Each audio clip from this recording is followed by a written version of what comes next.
الحمد لله رب العالمين والصلاة والسلام على سيد المرسلين وعلى آله وأصحابه أجمعين.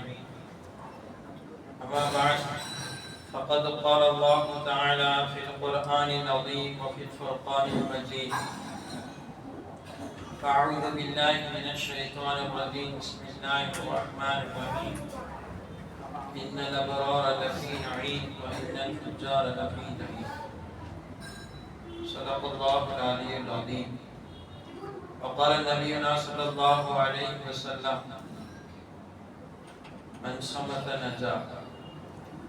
அனைத்து புகழும் அகிலத்தாரை படைத்து பரிபாலிக்கும் எல்லாம் அல்ல அல்லாஹ்வுக்கே உரித்தாகுக. அவனுடைய சாந்தியும் சமாதானமும் அனலம் பெருமானார் ஸல்லல்லாஹு அலைஹி வஸல்லம் அவர்களின் மீதும் அவர்களின் அடிச்சுவற்றை அயராது பின்பற்றி வந்த சத்திய சஹாபாக்கள், தாபீன்கள், முத்தகீன்கள், அவுலியாக்கள், நாதாக்கள், குறிப்பாக ஒற்றைப்படை இரவில் ஒன்று கூடியிருக்கக்கூடிய நம் அனைவர்களின் மீதும் என்றென்றும் நிரப்பமாக உண்டாகட்டும். சங்கை பொருந்திய அல்லாஹ்வின் நல்லடியார்களே, இன்றைய தினம் தலையங்கம் நேற்று பயானுடைய தொடர்ச்சியும் ரமலானுடைய முடிவில் இருக்கக்கூடிய நாம் அடுத்த கட்டம் என்ன அமல் செய்ய வேண்டும், அடுத்து பெருநாளுடைய தினத்தில் நாம் கொடுக்க இருக்கக்கூடிய சதகத்துல் ஃபித்ருடைய சட்டங்கள், இதை குறித்து இன்று பேச இருக்கிறோம். நேற்றைய தினம் நாம் சொன்ன அந்த வார்த்தை நம்முடைய வாழ்க்கையின் கடைசி வார்த்தை அல்லாஹ்வாக இருக்க வேண்டும். வாழ்நாள் முழுக்க எப்படி வாழ்கிறோம் என்பதை விட கடைசி நிலையில் எப்படி வாழ்ந்து முடிக்கிறோம் என்பதை அல்லாஹ் அதீத கவனத்துடன் பார்க்கிறான். எனவே தினம்தோறும் நம்முடைய துஆக்களில் நாம் இணைத்துக் கொள்ள வேண்டும். யா அல்லாஹ், நமது கடைசி கட்டத்தை இலகுவாக்குவாயாக. அதை தொடர்ந்து நமது சந்ததிகளுடைய கடைசி நிலையையும் இலகுவாக்குவாயாக என்ற துஆக்களை நாம் எப்போதும் செய்து கொண்டே இருக்க வேண்டும். பெரும் ஹதீஸ்களை வல்லுநராக இருந்த அபூ ஸர்ஹா என்ற மாமனிதர், ஹதீஸ்களில் ஒரு சிலர்கள் மட்டும்தான் ஹதீஸ்களை அதிகமாக எழுதியவர்கள். மதுஹபினுடைய ஒரு இமாமான அஹ்மத் இப்னு ஹம்பல் ரஹ்மத்துல்லாஹி அலைஹி, யஹ்யா இப்னு மஈன் ரஹ்மத்துல்லாஹி அலைஹி, அந்த வகையில் அபூ ஸர்ஹா இவர்கள் எழுத ஹதீஸ்கள் மட்டும் தங்களின் கரத்தால் 5 லட்சம் ஹதீஸ்களை எழுதியிருக்கிறார்கள். 5 லட்சம் ஹதீஸ்கள் என்றால் எவ்வளவு அதற்காக அவர்கள் மெனக்கிட்டிருப்பார்கள். யோசிக்க வேண்டும். இன்றைய காலம் போல் அன்றைய காலம் கிடையாது. இப்போ நாம் ஏதாவது எழுத ஏற்பட்டால் நமது எழுதுகோலால் ஒரு பேனா வாங்கி எழுதி விடுவோம். ஒரு கட்டத்தில் மை தீர்ந்து விட்டது என்றால் அடுத்த பேனாவை யூஸ் பண்ணலாம், அடுத்து இங்கு ஊற்றி அடுத்து எழுத ஆரம்பிப்போம். ஆனால் அன்றைய காலம் என்பது பெரிய ஓலைகளில் எழுதுவார்கள். மை தொட்டு தொட்டு தான் எழுதுவார்கள். ஒரு தடவை தொட்டு எழுதினால் ஒரு 2 எழுத்து, ஒரு எழுத்து தான் எழுத முடியும். அடுத்த எழுத்து எழுத வேண்டும் என்றால் அடுத்து தொட வேண்டும். இப்படி 5 லட்சம் ஹதீஸ்களை தொட்டு தொட்டு எழுதியிருந்தால் அந்த கை எவ்வளவு வலித்து இருக்கும். 5 லட்சம் ஹதீஸ்களை எழுதிய பெருமை இவர்களுக்கு சாரும். அபூ ஸர்ஹா அவர்கள் கடைசி தருவாயில் இருக்கிறார்கள். இப்ப இவர்களுக்கு கடைசி நிலையில் பொதுவாக வீட்டிலும் நாம் அதுதானே சக்கராத்தினுடைய அந்த கடைசிக்கு முன்னால் கலிமாவை ஞாபகப்படுத்துவது உண்டு. இப்ப அபூ ஸர்ஹா இவர்களுக்கு கலிமாவை மாமனிதர், ஹதீஸ் கலை வல்லுனர், இவர்களுக்கு கலிமாவை சொல்லிக் கொடுப்பதற்கு யார் வருகிறார்கள் என்று கேட்பதற்கு யாரும் உலமாக்கள் முன் வரவில்லை. ஏனென்றால் அவரே மிகப்பெரிய மார்க்க அறிஞர். அவருக்கு போய் நாம் கலிமா சொல்லிக் கொடுப்பதா என்பதை மரியாதை குறைவாக எண்ணினார்கள். பொதுவாக அது இருக்கத்தானே செய்யும். அது மரியாதை குறைவாக இருக்குமே, நம்ம எப்படி போய் அவருக்கு நம்ம கலிமா சொல்லிக் கொடுக்கிறதா, அது சரி வருமா என்று பெரும் பெரும் மார்க்க அறிஞர்கள் தான் பின்வாங்கினார்கள். என்றாலும் யாராவது ஒருவர் முன்வந்து தான் ஆக வேண்டும் என்ற அடிப்படையில் ஒருவர் முன்வந்து சொல்வதற்கு அவர் அருகிலே வந்து ஞாபகம் ஊட்டினார், லா இலாஹ இல்லல்லாஹ் முஹம்மது ரசூலுல்லாஹ். இங்க நாம் இன்னொன்றை விளங்க வேண்டும். கடைசி கட்டம் என்றால் கலிமாவை நினைவூட்டுதல் தான் செய்யணுமே தவிர கலிமாவை சொல்லுங்கள் என்று அவரை நாம் சொல்லக்கூடாது. சொல்லுங்கள் என்று கடைசி நிலையில இருப்பவருக்கு நாம் சொல்லினால் அதை நாம் வற்புறுத்துகிறோம் என்று ஆகிவிடலாம். என்றால் அவரே பலவிதமான நோய்களுக்கு உள்ளாக்கப்பட்டு பெரிய கஷ்டத்தில் பீடிக்கப்பட்டிருக்கிறார். ஒரு பக்கம் அவருடைய உடல்நிலையுடைய பாதிப்பு, இன்னொரு பக்கம் உச்சகட்ட ஷைத்தான் வந்து போகக்கூடிய நேரம். பெரும் பெரும் ஷைத்தான் எல்லாம் கடைசி நிலைகளில் தான் ஊசலாட்டத்தை உள்ளத்தில் போடுவார். பெரும் பெரும் மார்க்க அறிஞர்களுக்கும் கூட கடைசி கட்டம் மிக கஷ்டமாக இருந்தது. அதற்கெல்லாம் காரணம் அந்த கட்டத்தில் ஷைத்தான் அவர்களை முழுமையாக ஊடுருவினார். அப்ப அந்த மாதிரி நேரத்தில் நீங்க சொல்லுங்க, களிமா சொல்லுங்க, களிமா சொல்லுங்க என்று திரும்ப திரும்ப சொன்னால் அவர் வெறுத்தையில் போய் என்னால் சொல்ல முடியாது என்று சொல்லிவிட்டார் என்றால் நவுதுபில்லா அவர் குஃப்ரில் போவதற்கு வாய்ப்பு இருக்கிறது. எனவேதான் சொல்கிறார்கள், களிமாவை சொல்ல வேண்டும் என்று சொல்லாதீர்கள், களிமாவை நினைவூட்டுங்கள். அவர் பக்கத்துல போய் நின்னுட்டு லா இலாஹ இல்லல்லாஹ் முஹம்மது ரசூலுல்லாஹ் தஸ்பீஹ் செய்யற மாதிரி அந்த அவர் பக்கத்துல வந்து களிமாவை நீங்கள் திரும்ப திரும்ப சொல்லி கொண்டிருந்தால் அவருக்கு ஞாபகம் வந்து அதை சொல்வதற்கு உண்டான வாய்ப்பு இருக்கும். எனவே சொல்லி கொடுக்க கூடாது, சொல்வதை ஞாபகம் ஊட்ட வேண்டும் என்பார்கள். அதுபோல இந்த உலமாவும் அவர் பக்கத்தில் இருந்து களிமாவை ஞாபகம் ஊட்டினார். ஞாபகம் ஊட்டியதுதான் தருணம். சொன்ன அத்தனை மாத்திரத்திலே அவர் சொன்ன வார்த்தை என்னவென்றால், அந்த லாஸ்ட் நேர கலிமாவினுடைய அரபி சொற்கள் வருகிறது என்னன்னா, யாரு கடைசி நேர கலிமாவை சொல்லிவிட்டு மௌத்தாகுவாரோ அவருக்கு அல்லாஹ் சொர்க்கத்தை கொடுப்பான் என்ற இந்த ஹதீஸ்களை பெருமானார் ஸல்லல்லாஹு அலைஹி வஸல்லம் அவர்கள் சொன்னார்கள். அவரை தொட்டு அபூ ஹுரைரா ரலியல்லாஹு சொன்னார்கள், அவரை தொட்டு இந்த சஹாபி சொன்னார்கள், இவரை தொட்டு இந்த தாபி சொன்னார்கள், அந்த தாபியில் வந்து தபா தாபி என்று அந்த ஹதீஸுடைய சங்கிலி தொடர் உட்பட அப்படியே வரிசையாக சொல்லி இவரை தொட்டு நான் சொல்லுகிறேன், யார் கடைசி நேரத்தில் கலிமாவை சொல்லிவிட்டு மௌத்தாகிறாரோ அவர் சுவனம் செல்வார் என்று சொல்லி முடிக்க அவரை மௌத் வந்து அடைகிறார்.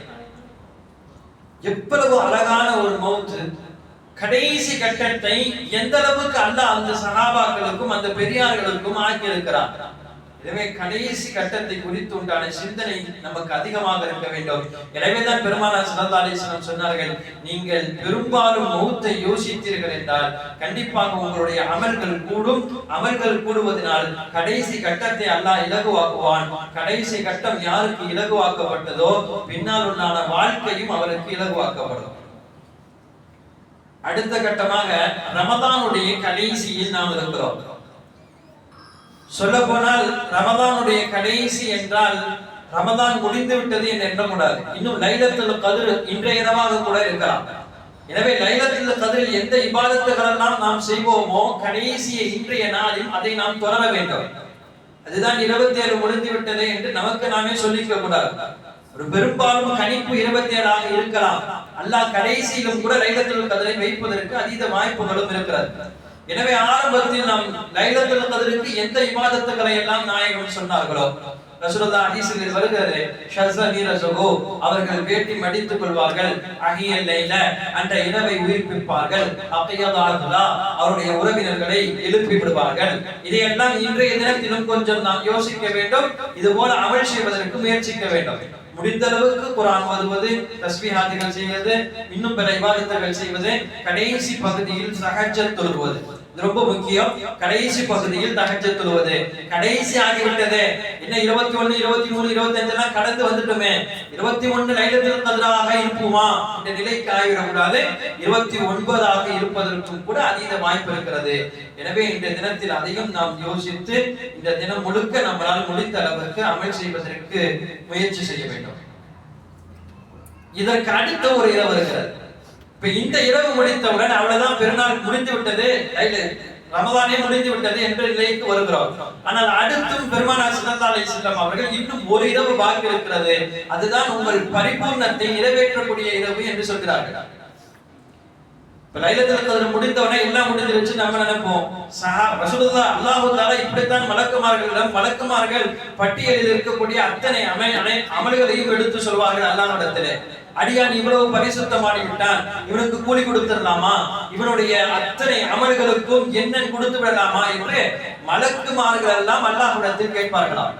அப்ப அல்லாஹ் சொல்லக்கூடிய வார்த்தை தான், பொதுவாகவே உலகத்தினுடைய நீதி என்ன, ஒருவர் முழுக்க வேலை செய்து முடித்த பிறகுதான் அவருடைய அந்த கூலி கொடுக்கப்படும். எனவே அவருடைய வேலை இன்னும் முடியவில்லை, இன்னும் ஒரு நாள் இருக்கிறது. அது என்ன நாள் என்றால் பெருநாளுடைய இரவு.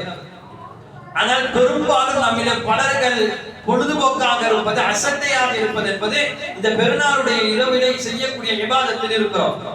ஏன்னா இத்தனை நாள் சகுர் வச்சுட்டோம், சகுர் வைத்ததனுடைய பலன்களாக தஹஜ்ஜத்தை தொழுதுட்டோம்.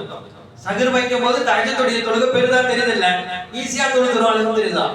ஆனால் பெருநாளுடைய இரவுக்கு மட்டும் நம்மால் தஹஜ்ஜத் தொழுவதற்கு அவ்வளவாக முடியாது, கொஞ்சம் சிரமம் எடுப்பதாக இருக்கும்.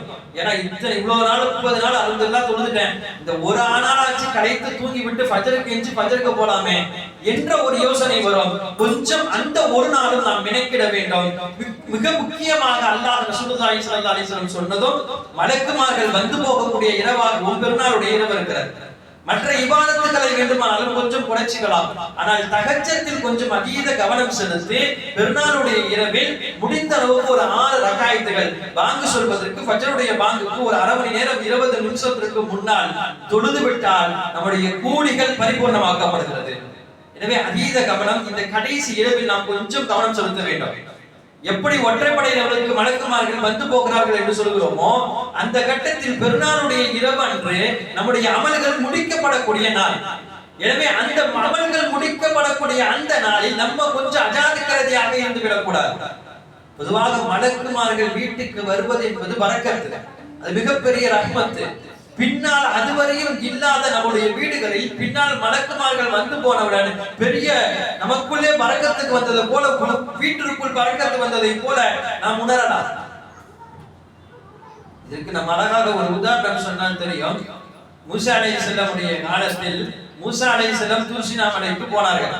அப்ப அந்த மக்களை விட்டுட்டு போனாங்க. ஹாரூன் அலைஹிஸ்ஸலாம் பார்த்தார்கள். அப்ப இடையில ஒரு பெரிய குழப்பம் வந்தது. சாமிரி இடையில் வந்தான். சாமிரி என்ன செய்தான்? சாமிரியை வளர்ப்பது ஜிப்ரீல் அலைஹிஸ்ஸலாம் வளர்த்தார்கள். சில நேரம் அல்லாஹ்வுடைய நாட்டம் இப்படியும் இருக்கும்.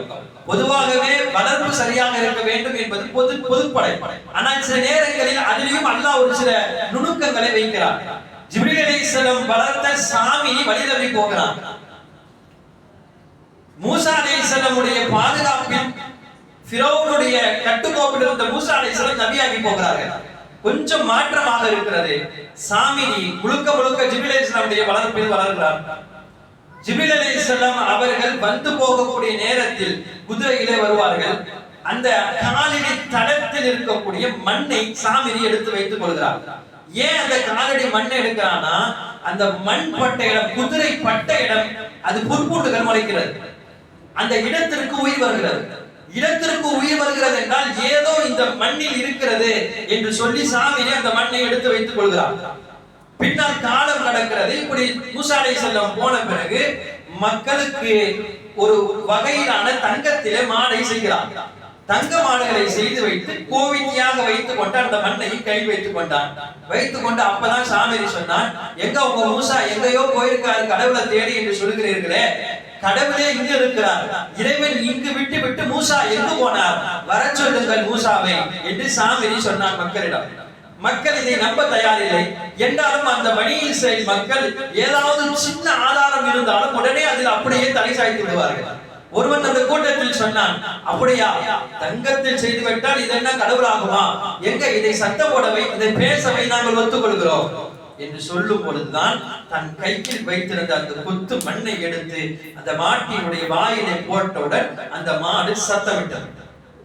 சத்தமிட்ட மாத்திரத்தில் எல்லோரும் சரிதாவில் போய்விட்டார்கள். இப்ப முழுக்க மாட்டை வணங்குவவர்களாக இந்த கூட்டமாக்கப்பட்டு விட்டார்கள். சாமிரி எடுத்த அந்த மண்ணுக்குரிய சக்தி, இதைத்தான் நாம் சொல்ல வேண்டும். அந்த மண்ணுக்கு, அதாவது உயிர் இல்லாத அந்த மண்ணை புற்பூண்டுகள் வைக்கக்கூடிய, முளைக்கக்கூடிய, ஒரு உயிர் பெற்றக்கூடிய மண்ணாக அல்லாஹ் அந்த ஜிப்ரீல் அலைஹிஸ்ஸலாமுடைய குதிரை காலடி தளத்துக்கே அவ்வளவு சக்தி வைத்திருந்தார் என்றால் அந்த மலக்குமார்கள் நேராக வீட்டிற்குள்ளே வந்தார்கள் என்றால் அந்த வர்க்கத்தை எப்படி இருக்கும்? அந்த பரக்கத்தை அல்லாஹ் எவ்வளவு சீக்கிரமாக ஆக்குவான். எனவே மலக்குமார்கள் என்பது நம்முடைய பார்வையில் வெறுமனே அல்லாஹ் ஒளியினால் படைத்தான், அவர்கள் முழுக்க அல்லாஹ்வை வணங்குவார்கள் என்பது மட்டுமல்ல, அவர்கள் போகும் இடம், வரும் இடம் அத்தனத்தையும் அல்லாஹ் பரக்கத்தாக ஆக்குகிறார். எனவே இந்த இரண்டு விஷயத்தில் நாம் அதிக கவனம் செலுத்த வேண்டும். ஒன்று, இன்றைய இரவில் நாம் செய்ய வேண்டிய அமல்கள். இரண்டாவது, பெருநாளுடைய இரவில் நாம் குறைந்தபட்சம் தஹஜ்ஜுடைய தொழுகையில் ஈடுபட்டு அல்லாஹ்விடத்தில் நமது அமல்கள் சமர்ப்பிக்கக்கூடிய அந்த நேரம். அடுத்தபடியாக பெருநாளுடைய காலை சதகத்துல் ஃபித்ர் நமக்கெல்லாம் தெரியும். ஃபித்ர் என்று சொன்னாலே முடிக்குதல் என்று பொருள். ஒரு அமலை முடித்ததற்கு பேர் தான் ஃபித்ரா, ஈதுல் ஃபித்ரா, சதகத்துல் ஃபித்ர் என்றெல்லாம் சொல்வார்கள். ஏழை வரி என்பதாகவும் இதற்கு தமிழில் பேர் சொல்வார்கள். இஸ்லாம் அடிப்படையான கட்டங்களின் மீது அமைக்கப்பட்டிருக்கிறதுனா ஒரு 3 விஷயம் இஸ்லாத்தின் அடிப்படை கொள்கைகள். ஒன்று, அல்லாஹ்வை வணங்குதல். இரண்டாவது, ஏழைகளுக்கு வாரி வழங்குதல். மூன்றாவது, எல்லோருடனும் இணக்கமாக நடக்குதல்.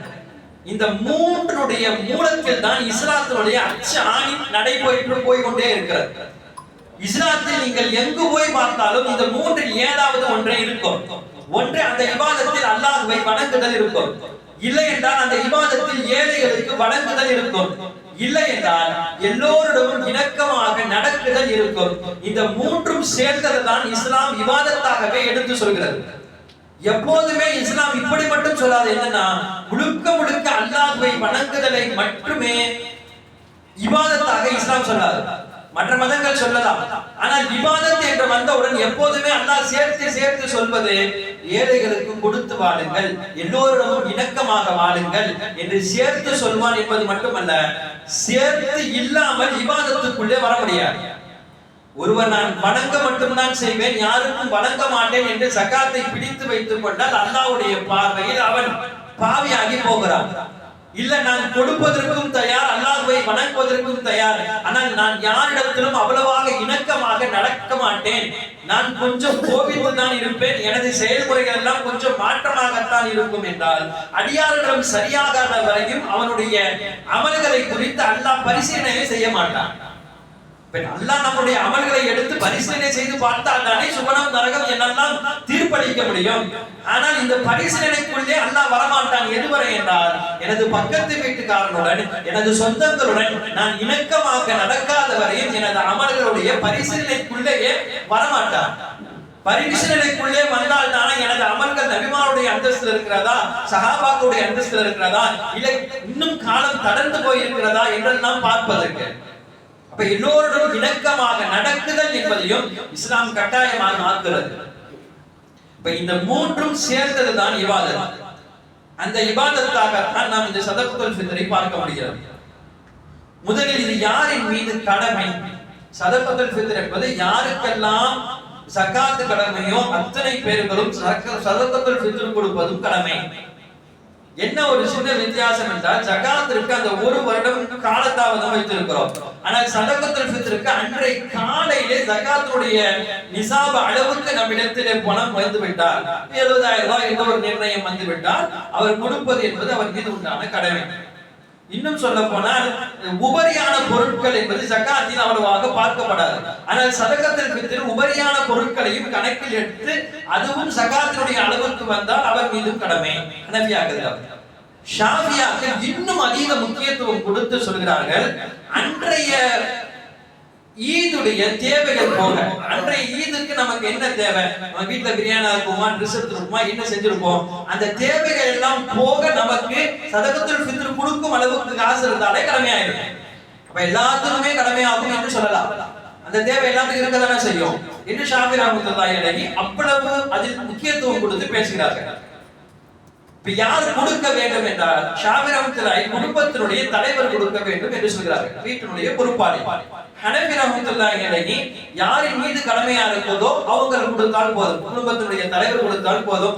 இல்லை, அந்த பிள்ளைகள் பெரிய பிள்ளைகள் ஆகிவிட்டது, அந்த பிள்ளைகள் சம்பாதிக்கிறார்கள் என்றால் அந்த பிள்ளைகளை தொட்டு தகப்பன் கொடுக்க வேண்டிய அவசியம் இல்லை, அவருடைய குடும்பம் தனித்தனியாக போய்விடுகிறது.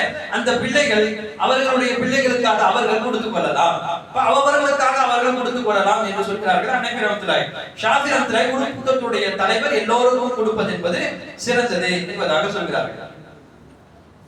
இதனுடைய தேவை என்ன? சதகத்துல் ஃபித்ர் கொடுத்தால் நமக்கு என்ன கிடைக்கும்? பலன் என்ன? எல்லாத்துக்கும் சஹாபாக்கள் இதைத்தானே கேட்டார்கள். இபாதத்தில் எந்த இபாதத்தை செய்தாலும் இபாதத்தை ஆர்வமாக செய்வார்கள். அதே நேரத்தில் அதனுடைய பலன் என்ன நாயகம் ஸல்லல்லாஹு அலைஹி வஸல்லம் கேட்பார்கள். ஏன்னா அதனுடைய பலனை தெரியும் பொழுது இன்னும் ஆர்வமாக அந்த அமல்களை செய்யலாம். வழக்கமாக செய்வதுடன் இதுல இந்த அவ்வளவு நன்மை இருக்குது, இதை செய்தால் அல்லாஹ் இதை கொடுப்பான் என்று சொன்னால் இன்னும் அதீத முக்கியத்துடன் ஆர்வத்துடனும் அந்த அமலை நாம் செய்வோம். அப்ப சதகத்துல் ஃபித்ர் கொடுப்பதன் மூலமாக நமக்கு கிடைக்கக்கூடிய பலன்கள் ஃபர்தான இவ்வளவு நோன்புகள் வைத்திருக்கிறோம். இந்த நோன்புகளில் ஏதாவது தவறு செய்திருக்கலாம், ஒரு புறம் பேசியிருக்கலாம், ஒரு பொய் பேசியிருக்கலாம், இப்படி ஏதாவது தவறுகள் நினைப்பதற்கு அதீத வாய்ப்புகள் இருக்கிறது. ஆனால் இப்படி எந்த தவறுகள் நினைத்தாலும் நடந்தாலும் அந்த தவறுகளை கொடுக்கக்கூடிய இந்த சதகத்துல் ஃபித்ர் என்பது பரிபூர்ணப்படுத்துகிறது, அந்த குறையை சமசனம் செய்கிறது. எனவே சதகத்துல் ஃபித்ர் கொடுத்தால் அந்த குறை என்பது இல்லாமல் போகிறது. அப்ப இதுல இருந்து நமக்கு இன்னொன்னு நம்ம எடுக்க வேண்டியதா இருக்கும். ஆனா அப்படி எடுக்க கூடாது. என்னன்னா, அப்ப குறை இருந்தால் தீர்ந்து விடுகிறது என்றால் நோன்பாளிகள் மட்டும் தானா சதகத்துல் ஃபித்ர் கொடுக்கணும் அப்படின்னு யோசிப்போம். அப்படி கிடையாது. நோன்பாளிகள் மட்டும் தான் சதகத்துல் ஃபித்ர் கொடுக்கணும் என்று இருந்தால் குழந்தைகளுக்கு எல்லாம் சதகத்துல் ஃபித்ர் இருக்கா? சின்ன சின்ன குழந்தைகளுக்கும் கூட நம்ம கொடுக்கணும். அதுக்கு பொறுப்புதாரிகள் நம்ம இருக்கிறோம். எந்த அளவுக்கு என்றால் ரமதானில் பிறந்த குழந்தையாக இருந்தால் ரமதானில் பிறந்த அந்த குழந்தைக்கும் கூட கொடுக்க வேண்டும் என்கிறார்கள் ஹனஃபி ரஹ்மத்துல்லாஹி அலைஹி. அப்ப பச்சிளம் குழந்தைக்கு கூட கொடுப்பது தந்தையின் மீது உண்டான கடமை. அப்ப சதகத்துல் ஃபித்ர் என்பது நோன்பாளிகள் மட்டும் தான் கொடுக்கணுமா என்பதில்லை, எல்லாரும் கொடுத்தாக வேண்டும். சில பேர் அப்படி இன்னைக்கு தராவி நீங்க வரல, ஏன் வரல அப்படின்னு கேட்டா அவர் சொல்வாரு, இல்ல இன்னைக்கு நான் நோன்பு இருக்குல்ல அதனால தராவி வரல. பல பேர்கள் நினைக்கிறது நோன்பு வச்சவங்க தான் தராவி சொல்றது, நோன்பு வச்சவங்க தான் சதகத்துல் ஃபித்ர் கொடுப்பது, இப்படி எதுவும் இல்ல. அது தனி சட்டம், இது தனி சட்டம். இரவு இபாதத் என்பது தனி, ஃபர்தான நோன்பு என்பது தனி, சதகத்துல் ஃபித்ர் என்பது தனி. இதுவெல்லாம் தனித்தனி இபாதத்துகள். எனவே எல்லாரும் கொடுக்க வேண்டியதுதான் சதகத்துல் ஃபித்ர். அவர்களுக்கு சம்பாத்தியம் இல்லை என்றால் அவர்களுடைய பொறுப்பாளிகள் அதை எடுத்து கொடுப்பார்கள். யாருக்கு கொடுக்க வேண்டும், யார் கொடுக்க வேண்டும் என்று சொல்லிவிட்டோம். யாருக்கு கொடுக்க வேண்டும்? அதேதான், யாருக்கெல்லாம் ஜகாத்தை கொடுக்கலாமோ அவர்களுக்கெல்லாம் சதகத்துல் ஃபித்ரையும் கொடுக்கலாம், தாராளமாக கூடும். அதே நேரத்தில் இது கொடுக்கும் விஷயத்தில் நாம் கொஞ்சம் மெனக்கிட வேண்டும். இதுவரைக்கும் எத்தனையோ சதக்காக்கள் செஞ்சிருப்போம். அந்த சதக்காக்கள் எல்லாம் நம்மள்ட்ட தேடி வரும்போது செஞ்சோம். ஆனா சதகத்துல் ஃபித்ரை ரசூலுல்லாஹ் எந்த அளவுக்கு சொல்றாங்கன்னா, சதகத்துல் ஃபித்ருக்காக நீங்கள் எந்த ஏழைகளையும் அடைய விடாதீர்கள். உங்கள்கிட்ட கேட்டு நீங்க எடுத்து கொடுக்கிற மாதிரி செய்யாதீங்க. நீங்கள் தேடி ஏழைகளை தேடி செல்லுங்க. குறிப்பாக சொல்ல போனால் சொந்தங்களில் இருக்கக்கூடிய ஏழைகளுக்கு அதிகமாக கொடுக்கணும். சொந்தங்கள்ல சகாத்துடைய அளவு இல்லைன்றது நல்லா தெரியுதுன்னா எவ்வளவு தூரம் இருந்தாலும் ஊர்லயே இருக்காங்கன்னா கூட இன்னைக்கு இருந்து அனுப்பி வச்சிடலாம், தவறில்ல. அப்ப சொந்தங்களுக்கு கொடுக்கும் பொழுது ரெண்டு விதமான நன்மை என்ன கொடுக்கிறான். ஒன்று சதகாவுடைய நன்மை கிடைக்கிறது, இரண்டாவது சொந்தங்களை ஆதரித்த நன்மை கிடைக்கிறது. இது சொந்தங்களுக்கு கொடுத்தால் மட்டும்தான் இப்படி கிடைக்கும், இல்ல வெளியே யாருக்கும் கொடுத்தா இந்த நன்மைகள் கிடைக்காது. எனவே முடிந்த அளவுக்கு நமது சதகத்துல் ஃபித்ரை சொந்தங்களுக்கே கொடுத்து அரவணைத்துக் கொள்ள வேண்டும். அவர்கள் ஜகாத்தை கொடுக்காதவர்களாக இருந்தால், ஜகாத்தினுடைய நிசாப் வராதவர்களாக இருந்தார்கள் என்றால் கண்டிப்பாக சொந்தங்களுக்கு கொடுப்பது என்பது மிக ஏற்றமானது, அவர்களுக்கு கொடுக்க வேண்டும். இப்ப நாமே சென்று கொடுப்பது சாலச்சிறந்தது. நாமே போய் பார்த்து, ஏன்னா பல நேரங்களில் பல பேர்கள் சதகத்துல் ஃபித்ர் கொடுங்கன்னு கேட்டு வராங்க. பல இயக்கங்கள் கேக்குதுன்னு அதுக்கு நம்ம கொடுத்துட்டோம்னா அவங்க யாருக்கு கொடுப்பாங்க நமக்கு தெரியாது. பல பேர்கள் புர்காவை போட்டு வருகிறார்கள், பெரும்பாலும் வாங்கிவிட்டு போய் புர்காவை கட்டி விட்டு அவர்களுக்கும் இஸ்லாத்துக்கும் சம்பந்தமில்லை போய்விடுகிறார்கள். அப்ப இதுவெல்லாம் நடந்தால் நம்முடைய சதகத்துல் ஃபித்ர் ஏற்றுக்கொள்ளப்படுமா?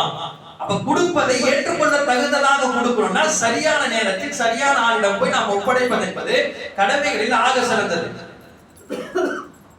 அதே போல் சதகத்துல் ஃபித்ர் நம்ம வீட்டுல ஒரு 5 பேர் இருக்கிறாங்க, 5 பேருடைய காசுகளையோ அல்லது அதனுடைய கோதுமையோ அரிசியோ எடுத்து ஒரு ஆளுக்கு கொடுத்தா கூடும்.